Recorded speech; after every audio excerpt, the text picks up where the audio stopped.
It's Tiki Technical Tuesday, and in this episode, we are getting a mold onto this sad little fellow, the Dead Bastard mug. Now, before we begin, we need to take a little Tiki Technical Tuesday quiz.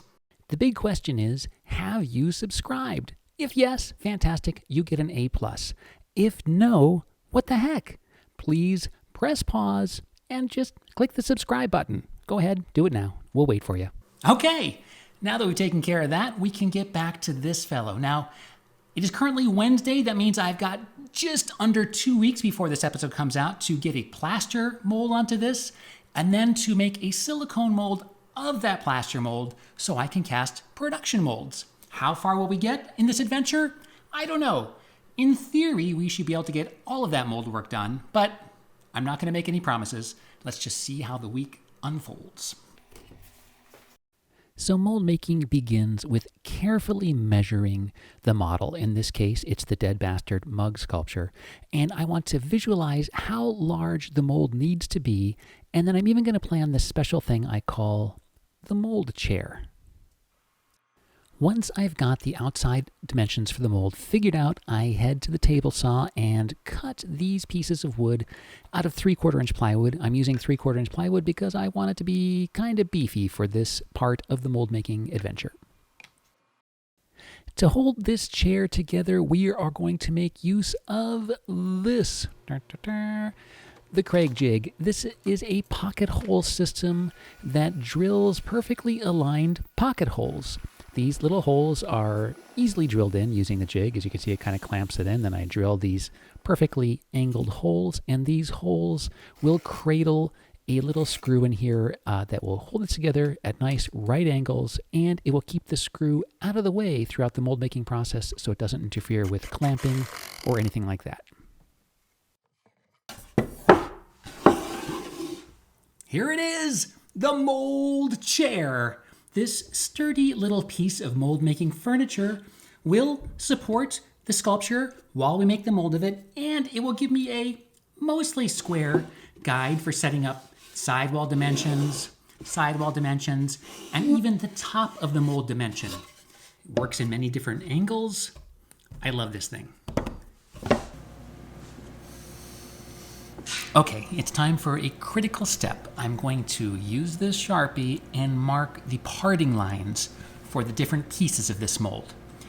Like Morpheus says of the Matrix, some rules can be bent, others can be broken, but undercuts is a rule that cannot be broken. If you're casting a rigid object, in this case we're casting clay, in a rigid mold, in this case our mold is going to be made out of plaster, the mold cannot wrap around the object that you're casting, or when you try to open that mold, it will tear away, it will break the thing that you've cast. So each one of the pieces in this mold has got to be able to lift directly away from this sculpture without wrapping around it, or else I will tear away parts of the sculpture. So did I keep that in mind while sculpting this? Of course I did. But I still have to really just focus and make sure that I put my parting lines in correctly, or else we're going to end up with a lot of problems in the future. So what am I thinking about while I'm doing this? The main thing I'm thinking about is seaming these mugs. Once you cast them, all of these parting lines are going to have flashing that you've got to clean and hide from the finished casting. And you don't want these seam lines to cross over something that would be very difficult to clean up, like the center of a face or an area that's really smooth and critical. I like to try to hide my seam lines as best I can within the sculpture. All right, so that'll be 4 and then 5, and then the back. So this is going to be 6 pieces.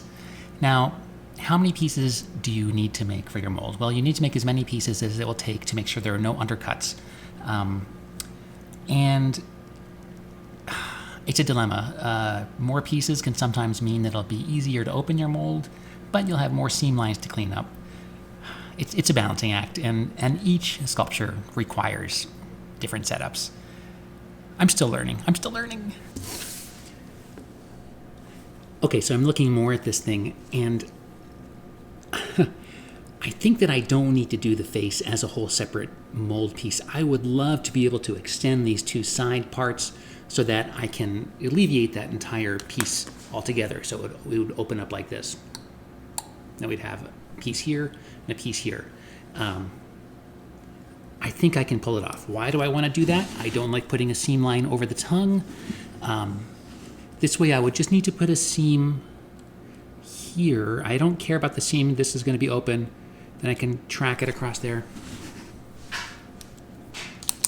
Yeah, I think we're going to try that. If I seem stressed, it's because I am. This is a giant decision. Once you are committed to your parting lines, you are committed and there is no turning back. And as a rule, the model is going to be destroyed in the mold making process. So you kind of are going all in on this decision. Okay. Let's hope I'm right. It's time for us to release the model before molding it. And to do that, I'm using this lemon pledge and a very soft rag and a very soft brush. Spray on the lemon pledge, brush away any excess, and then I hit it with that extra soft cloth to really just polish that surface. Once I got it on there, we set a timer for 5 minutes. We let the wax dry.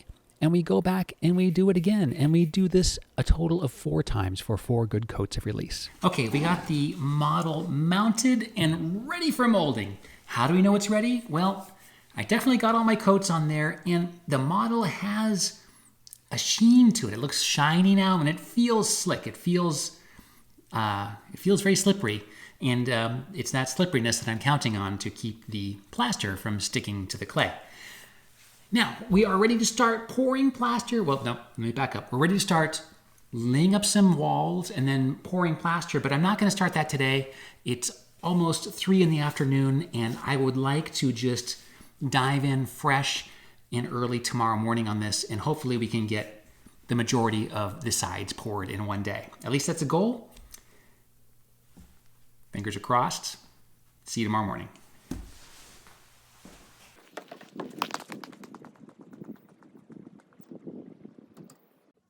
Okay, folks, it is game time. We are going to pour some plaster today. First up, I grab my favorite mold making tools, a variety of brushes, kidneys, a little wooden helper, and even more kidneys. You can never have too many kidneys for this.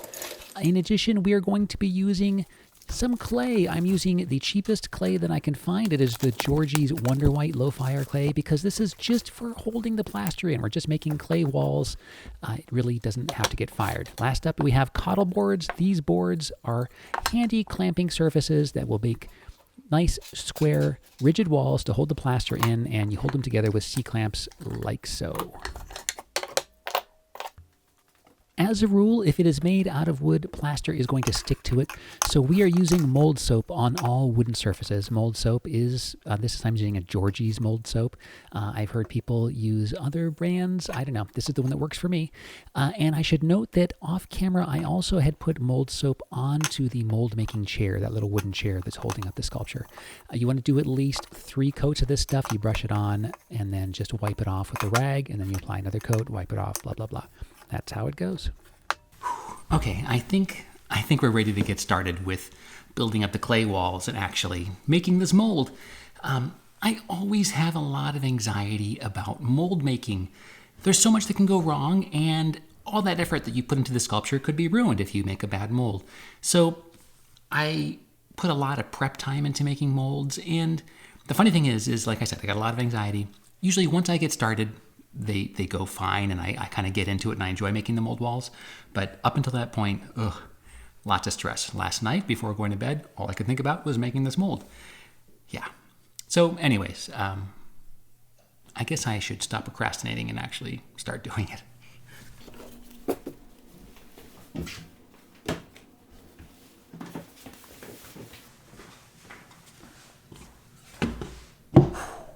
Here we go.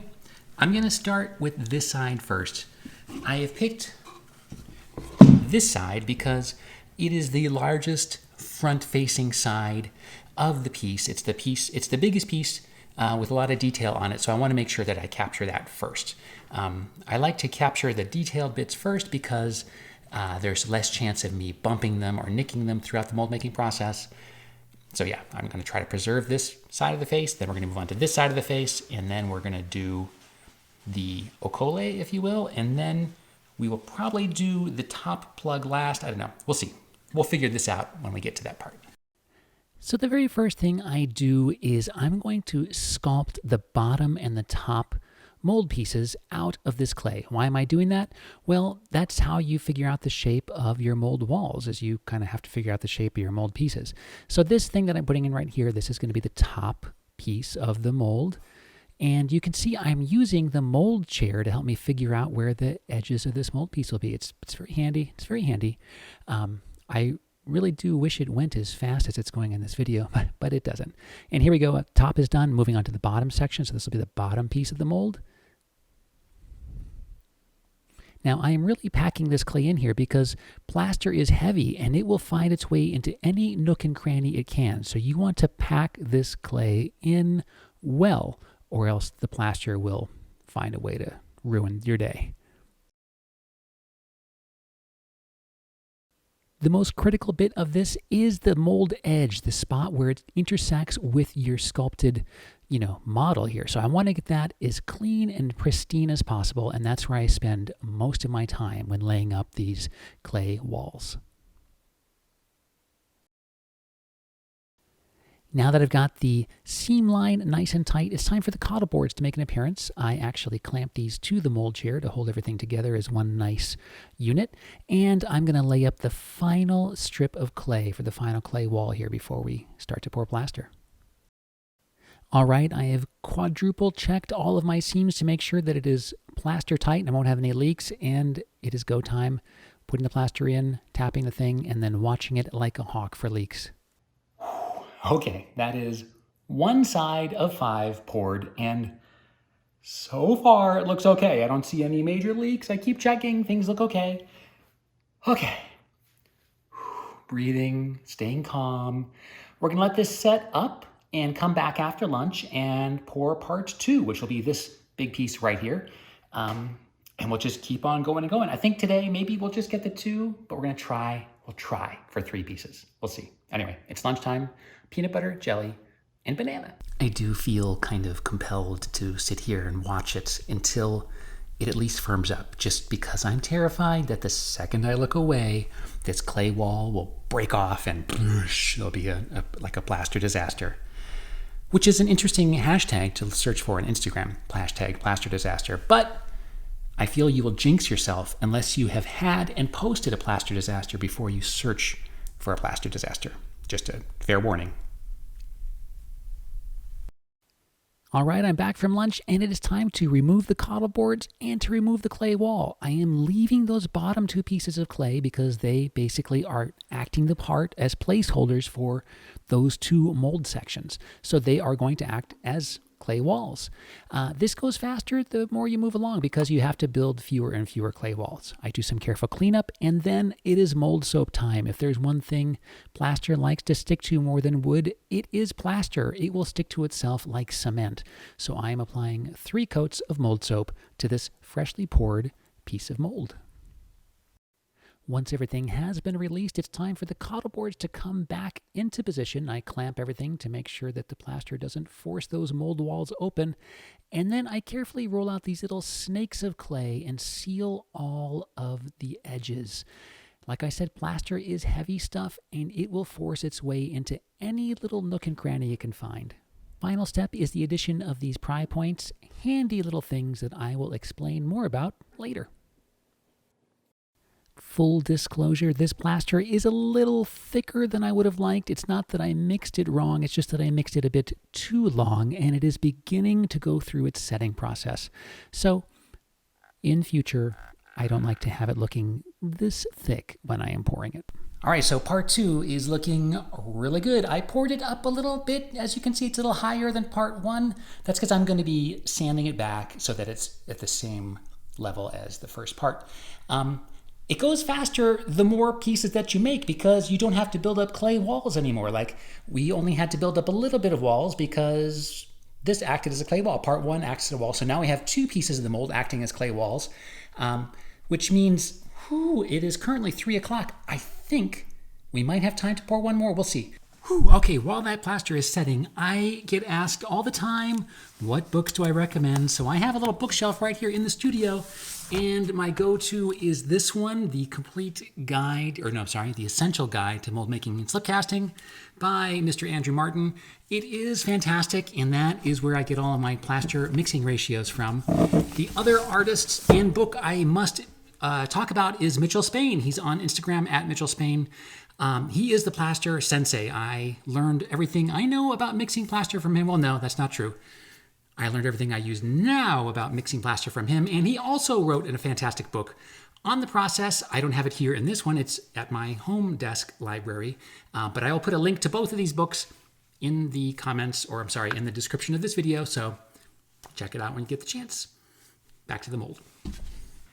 Okay, it is 3:45. I think I've got enough time to pour one more piece. I think I can pull it off because I only need to use one of the little boards, and that's it. And it's just got to go right here. Boop. We're going to scoop out this clay and pour this. This clay basically is taking up the space that is going to be part 3 of the mold.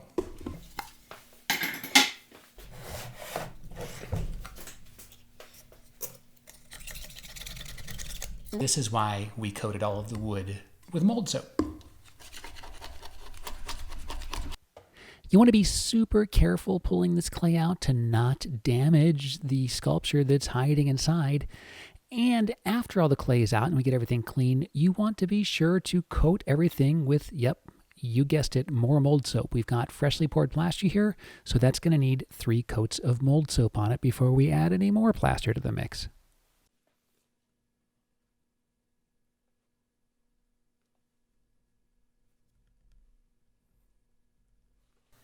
All right, I've added 2 more of my little pry points. The purpose of those will become apparent later on in this video, if all goes well.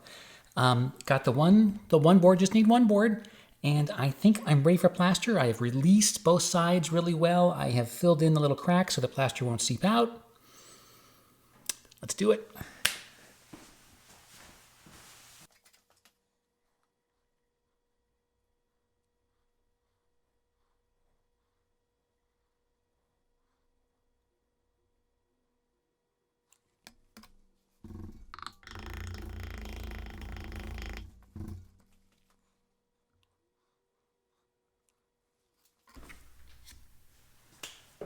Alrighty, I think that is going to be it for today. In fact, I know that's going to be all for today. 3 pieces in 1 day, I'm very happy with that.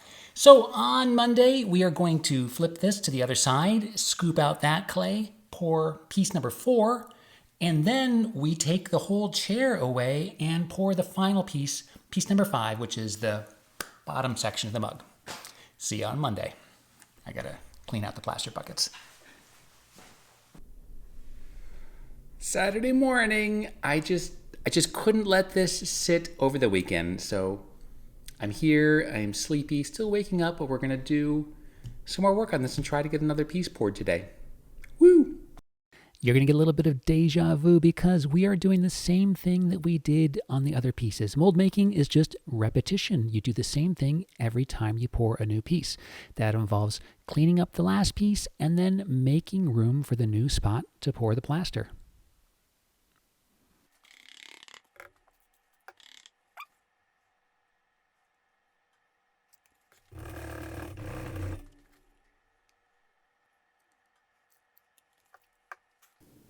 Whew, all right, so that's it. We've got 4 of the 5 pieces poured. Amazing. I am going to let this set, and then we take away the mold chair. The mold chair has served its purpose. The final piece will be pouring just using the cottle boards. And before we do that, I am going to try something new that I've been thinking about, but I gotta head to the hardware store first. So the mold chair has done its job beautifully. And it's time for it to go away.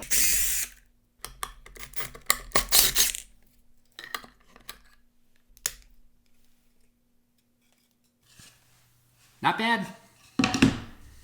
Oh, not bad at all. Whew. Relief. Okay, I am back from the hardware store and I got this. It is a round nose router bit. Why did I get this? Well, I'm hoping to use it to cut some round keys in this side of the mold. In the past, I have used washers or nickels to cut the circular keys out of the plaster, and the results have been okay. I'm hoping for something crisper and cleaner, and maybe this will do the ticket. Now, I'm not going to try this out for the very first time in this mold. I'm gonna try it in some older plaster molds that I've got that I'm not gonna be using anymore first.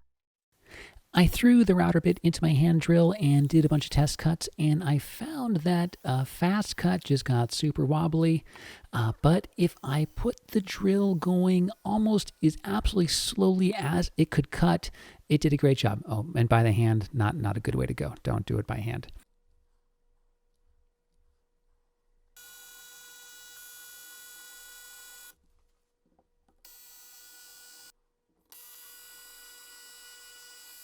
So these holes came out super clean. I love the keys. They are way cleaner than any round key I've done in the past. Now, I do these molds a lot, and that's why I went and bought the router bit. I thought it might work better. I like to experiment. Every mold I like to try something different on. In the past, like I said, I've used washers and nickels, and both of these will also cut a perfectly fine key. I just found them a little rough, and I'm always trying to get better at mold making. By now, I think that you all know what is next. It was mold soap, followed by the cottle boards, followed by little snakes of clay to seal off all those leaky potential seams, and finally the pry point pieces of clay. Mix up our plaster, and cross your fingers, folks. We're pouring the last piece. There it is, part 6 of the mold. No, this is one. There it is, part 5 of the mold poured. Nothing bad happening so far. Did we have to work on a weekend? Yes, but if you, like me, are a self-employed artist, I'm sure you've forgotten what weekends were years ago. Let's all hope that on Monday this opens up just fine, knock on wood. I am watching this carefully now before the plaster sets just to make sure the level doesn't just start to drop. I'm worried maybe there's a void inside of the sculpture that I didn't know about and the plaster will rush into there, or maybe it'll find its way out of one of the walls. I'm just gonna babysit it until the plaster sets. Anyway, you don't have to babysit it. I'll take care of that job. I will catch up with you all on Monday when we try to open this thing.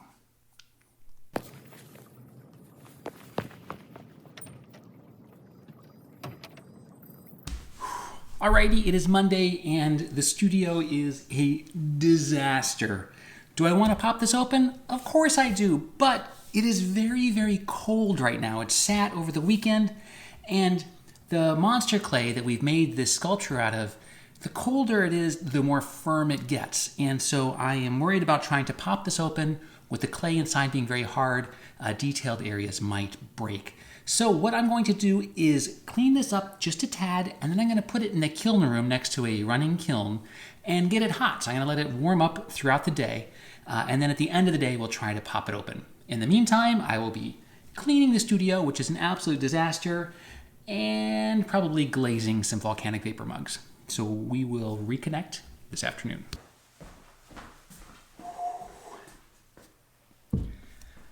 Okie dokie, we're going to go for it. Always terrifying. I am going to be making use of these fellows. They are automotive tools. I guess they're called snap ring pliers. I don't know much about mechanics, but I do know that we used to use these all the time when I worked in the special effects industries to pry open molds. They are fantastic, and that is why we put all these little pry points into this mold. So is the mold nice and warm? Not really, but at least it's not ice cold anymore. I would like you all to collectively cross your fingers.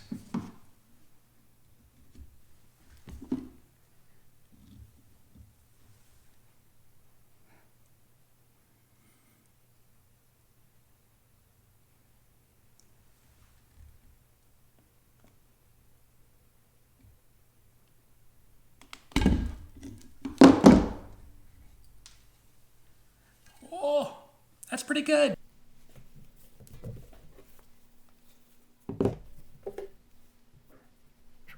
just pushing this tool in, it started to open. I always like to see that.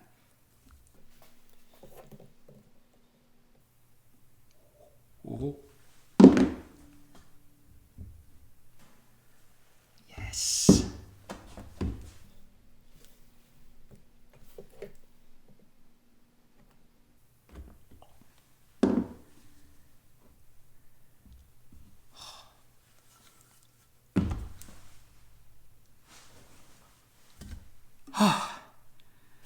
So much relief. I'm going to put this back into the kiln room to warm up while I clean up the rest of the mold. Cleaning the mold involves taking to the sink, scrubbing them with a not too aggressive brush, and just getting all of the water-based clay out of there.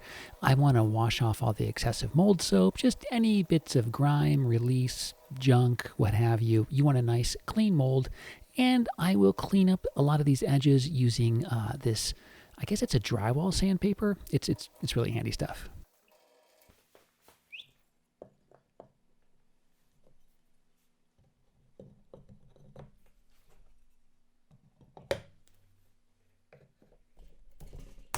All right, there we go. We got a mold. It's fantastic that we got this far. I'm very happy. I'm very relieved. Very relieved. Now, could we stop here? Could we just start slip casting right away? Technically, yes, but there's always things to consider. Like, this is it. This is my one mold. What if I drop this mold? That means I'm out of luck. I can never go back. I mean, look, the original sculpture has been kind of destroyed. So there's that to consider. Also, how many pieces could I cast with this? Well, I can only pretty much cast one a day. So what if there was a way to have more than one mold? Guess what? There is. We are going to make a silicone mold of this mold so we can cast more molds. And we're going to start doing that tomorrow. We do that so that I can have a whole army of castings every morning, and I don't have to worry about dropping one of these.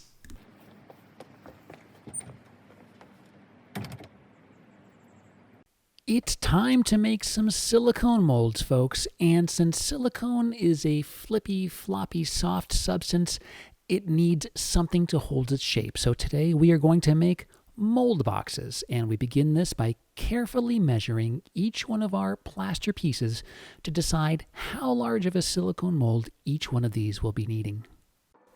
These mold boxes will serve two functions. One, they're going to act as the mold walls and vessel for us to pour the silicone into. And then once the silicone is set, they're going to act as a rigid shape to keep that silicone from distorting when we use the silicone to cast our plaster production molds.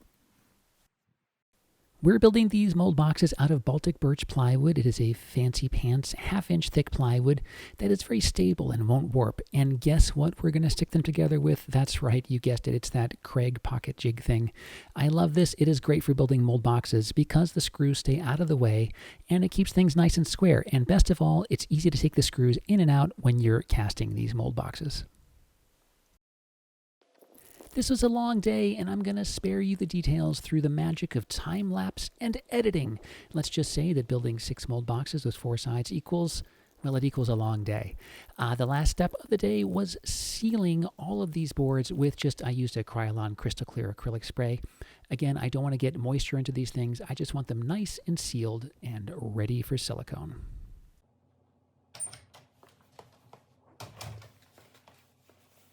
Today is the big day, folks. We are going to pour some silicone rubber, and we kick things off by meticulously labeling all of our mold boxes. I don't want to get these confused. I want to make sure I've got the right part in the right box, and I've got them all oriented correctly.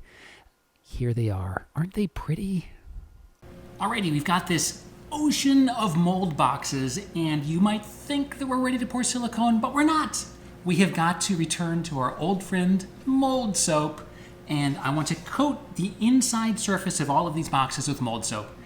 The silicone shouldn't stick, but I want to take extra precautions. So we've got that crystal clear acrylic spray inside of these things, and I'm going to put several coats of mold soap on there. I just want to avoid any chance of that silicone grabbing on to the wood.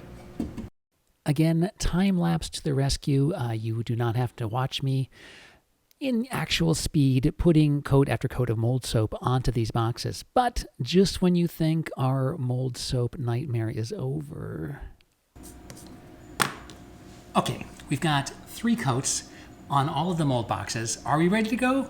No, because we're not even close to done with the mold soap. Next, I've got to get mold soap over the entire plaster thing that we're going to be molding. Plaster is porous and it has kind of a very fine toothy surface, so we want to get that completely sealed with mold soap before we pour silicone on it. Now, silicone shouldn't technically stick to plaster, but I like to play it safe, so let's continue the mold soap adventure. As always, we're looking for 3 nice coats of mold soap, and I am using extra soft brushes and extra soft cloth to polish and clean the mold soap out of all the nooks and crannies. The last thing on earth I want to do is damage these molds that we spent so long making. A couple of pro tips before we get the silicone out of the box. 1, this stuff is extremely viscous. It is very thick. So thick that a normal stir stick that you get from the hardware store to mix paints probably won't cut it. So I suggest making your own. I just cut these out of 1/2-inch plywood. I'll be using those to mix it up. And secondly, you want a level table to pour this stuff on. So I am going to put this level onto my clay table here, and I've got a bunch of shims and popsicle sticks and various other implements to make sure that this tabletop is completely flat before I start to pour the silicone. Okay, the table is level. I've got my safety paper down. I'm about to go start cutting some foam core to put on the bottoms of these so I can glue the plaster to the foam core, and that'll keep it from floating away. And it's time for some real talk. I am looking at the size of all these boxes and thinking, maybe I don't have enough silicone? I ordered it before I made the mold. I know that sounds crazy, but I just want to make sure it was here in time. And this mold ended up being a bit larger than I thought it would be. I ordered 2 1-gallon kits, which being an A and B component means I've got 4 gallons of silicone in this box. Plus, I've got this stuff left over from the last mold that we made. I've got about this much of an A, so like maybe, let's just say a 1/2 gallon of A, and then it's going to have to be a 1/2 gallon of B. I've got more than a 1/2 gallon, but it's a 1-to-1, so. And I'm also going to do something just as a safety. I have this. It is a giant chunk of the same silicone that we're going to be using to make these molds, Rebound 40. I'm going to cut this up into some pieces, and in case of emergency, I can stick this into the silicone that I'm pouring, and it will bond together just fine. This is my last resort emergency panic maneuver. I'm hoping I don't have to use this. Let's all cross our fingers. We've been crossing our fingers a lot in this episode. Guess that's what mold making is all about. Okay, hopefully, like I said, I won't need these, and thankfully I didn't cut my finger off cubing all this stuff up. But silicone is expensive, and this silicone is very fast setting, so I try to imagine the worst case scenario before I start to mix those 2 components together, because once you do, you are in. And even with the best planning that I do, I still will probably run into some problems, because you always do. But hopefully we're ready. So let's take a look at our silicone. Today we are going to use Rebound 40. I love Rebound 40 because of its durometer, how firm the silicone is. This has a durometer of I think it's Shore 40? Maybe I'm saying this wrong. I'll put it up in the graphics if I'm saying it wrong. Anyway, that's why I love it. Now, this is what I love. It may not be right for you. You should always get samples, play with silicone, see what you like before you invest, because this stuff is expensive and I don't want you to use it if it doesn't work for you. Like I said, I like it because of its durometer, but it is technically a brushing silicone, meaning you're supposed to brush it on. I'm not going to do that. I'm going to pour it. I'm going to break the rules. It does pour, but you have got to work fast. So speaking of fast, let's just get this thing going. The final steps to prepare before pouring is once the table is level, I hot glue all of the mold pieces down to this piece of foam core, and then I hot glue the mold boxes to the foam core. Okay, folks, it's happening. I am starting to mix the silicone. I put table paper down on the floor because this rubber will get all over everything, and I am mixing it A and B. This stuff is thick, and I am pouring it like this up on a ladder because I'm trying to defeat air bubbles. If you pour in this very thin, tall stream, it helps to get rid of air bubbles. I don't know why, it just does. It's science. I always mark my mixing buckets with a Sharpie like this so I can see it from the inside of the bucket really easily, and it helps me to avoid mistakes. I mix usually in 2-quart batches or 1.5-quart batches, and check out how thick this is. This is why I was saying you had better use a very, very beefy stir stick. Now, and also you've got to work fast. So in my head, I am counting, 100, 200, and I do not go past 1 minute of very thorough mixing. And be sure to get the sides of the bucket while you're at it. Now, this is where panic starts to set in. I am filling these up right to the very tippy top of the mold boxes, and I'm starting to realize I am not going to have enough rubber. So you can see I'm starting to put those chunks in that I cut earlier to try to fill up some volume and compensate for what I believe is a shortfall of silicone.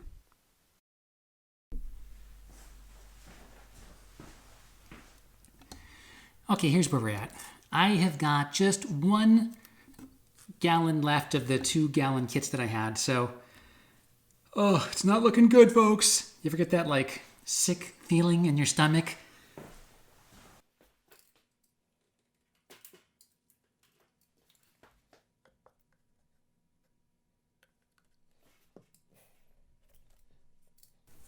So I've got the 1-gallon kit, which means 2 gallons basically, plus the little maybe I can eke 3/4 of a gallon or just a half gallon out of that other kit that I've got.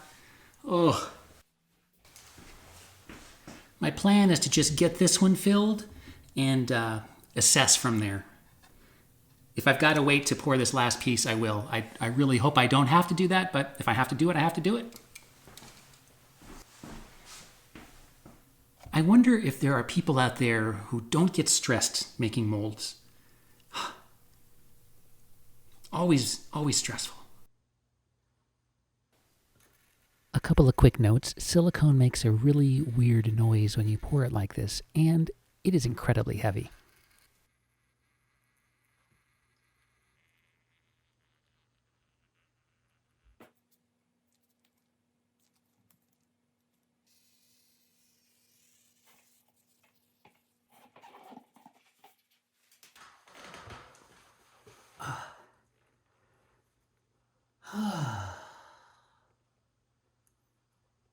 Okay, this is where we stand. This guy has got 1 centimeter left before he's full. This one completely empty. Now this took about a half of a bucket to get to this point, plus a lot of those inserts. Now, we've got some silicone still. I've got half of a bucket of the new stuff, plus a dubious half bucket of old stuff. What to do? I'm just gonna go for it. I've still got all of these little bits and bobs to stick in there. So I'm just gonna see what happens. If I don't fill that final mold all the way to the top, I'll just order another gallon tonight, and hopefully by Friday I can just top it off. That's the plan. I hope that you can sense my very real near panic. I found a old mold that I'm not using anymore, and I'm hoping that it will bridge the gap between success and failure.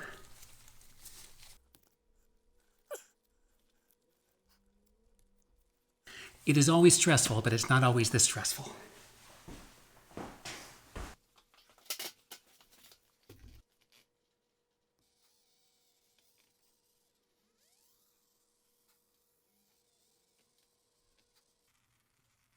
Oh.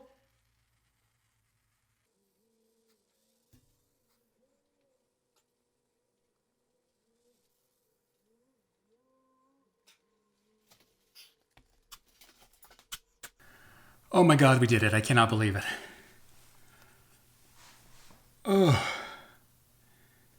I am going to sleep so well tonight.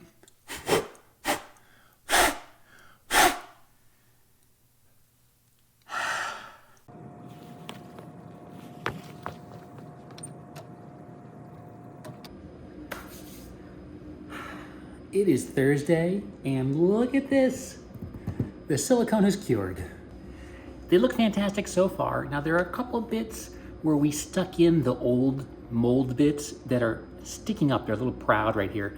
And I don't want this because they're going to be flipping these things over to cast them, and I don't want any distortion. So I'm going to go in with an X-Acto knife and cut this away so that this is nice and flush and smooth. And then we're going to open them up.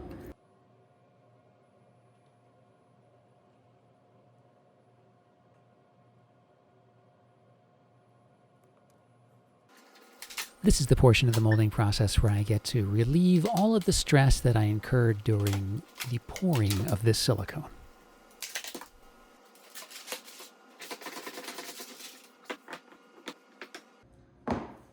Okay, so next up, we're going to be using a scraper to take off all of the hot glue that was there. And then before I take the silicone out, it's essential that I mark down the orientation of this piece in this jacket. I want to make sure that when I take the silicone out, that I put it back in the same way, meaning that this flat side is against this part of the wood and the round side is against that part of the wood. You got to remember that because, I mean, I built these as square as I could, but it will be different if I put it in the other way and you'll get some distortion. So I always notate that before I take the mold apart. I just wrote flat there so that I know that this is the flat side. And now the most satisfying part. I am not gonna lie, I absolutely love trimming the edges off of silicone with an X-Acto knife. Now, why do we do this? One, it looks super pretty, and two, it definitely helps this mold sit back inside of the mold box. It lets air escape as we push the mold back into the mold box. It just helps it sit better. And lastly, it just feels so darn good to do. I mean, I wish you could all do this with me. It really is just relaxing. It makes it look so clean.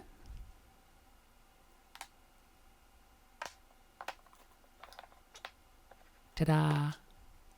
So there you have it. How to make a plaster mold and then make silicone molds of that plaster mold so that you can make more plaster molds. Now, I really had hoped to be able to pull a plaster cast out of these new silicone molds in time for this video, but I'm gonna be real with you. I'm a little exhausted, and this video is really about making molds, not casting molds. So, upside is I did do a past Tiki Technical Tuesday all about casting production molds. I will put the graphic here because I cannot remember off the top of my head what episode it was, and you can go back and watch it. Thanks for tagging along. I'm glad that you got to experience the excitement, fear, stress, and joy of mold making. I will see you next episode.